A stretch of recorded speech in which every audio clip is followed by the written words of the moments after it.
Hey everyone!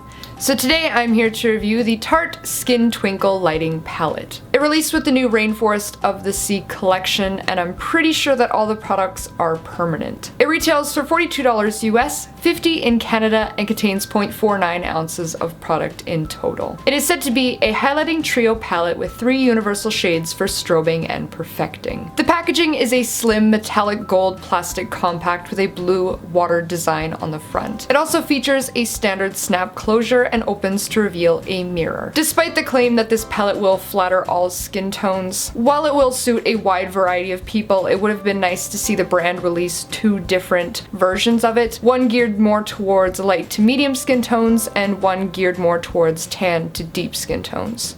Sunlight is a light champagne gold with warm undertones and a frosted finish. The texture was soft, smooth, and had an almost buttery feeling consistency despite being a little bit powdery in the pan. It had semi-sheer pigmentation that was buildable and left a luminous glowing sheen to the skin. The product was very easy to blend out, but I felt the more you tried to diffuse the product on the skin, the more it sheared away. The overall color and sheen became less noticeable the more you buffed it in. Sunlight lasted 7.5 hours before fading. In comparison, Becca's Champagne Pop was darker, warmer, and more peach, and Becca's Moonstone was more opaque and shimmery. Filtered Light is a light yellow beige with warm undertones and a matte finish. The texture was very firm and stiff in the pan. It was really difficult to pick up a decent amount of product to use, whether you were trying to swatch it with your finger or use a brush. Even if you tried to use a really dense brush, it was hard to pick product up. The powder itself to try and work with is very dry and thin and weightless. Because of that, it does have difficulties adhering to the skin, and it can look pretty chalky at times. It had incredibly sheer pigmentation, and it left a very fine, sparse micro shimmer on the skin on a closer inspection. I honestly think that the idea behind this powder is it's supposed to be a setting powder. It contains ingredients like silica that most setting powders do, and it has a similar texture to those types of powders, with the exception of being very firm in the pan and almost chalky looking on the skin. When taking that concept into consideration, thinking of it as more of a setting powder than a highlighter or a perfecting powder, then it is definitely less of a disappointing product. But with all that said, I really didn't feel as if it improved the overall wear time or look of my makeup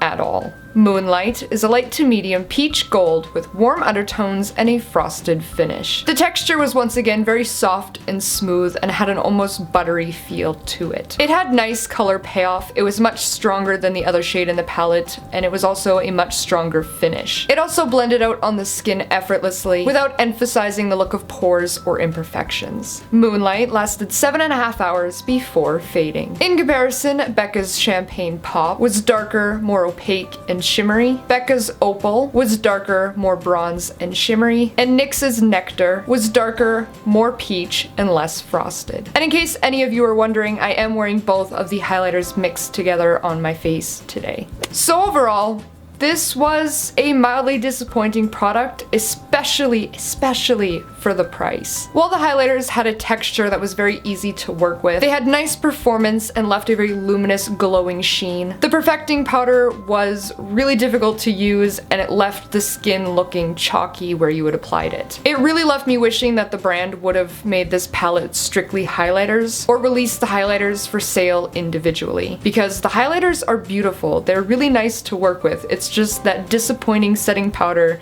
in the middle. So with that said, I do recommend checking out this palette for the highlighter aspect alone, as long as you can justify the price. Because that middle shade, I don't recommend that middle shade. That perfecting powder, no bueno. So be sure to let me know in the comments below if you've already tried this palette, if you are planning to, or just in general what your thoughts are on highlighting palettes. As always, don't forget to check out my blog for more details, photos, and swatches, as well as like, comment, and subscribe to show your support. If you'd like to give me a follow, I will have all of my social media listed here, as well as down in the description. As I always say, I hope you found this review helpful and hope that you're having a fantastic day, and thank you so much for watching.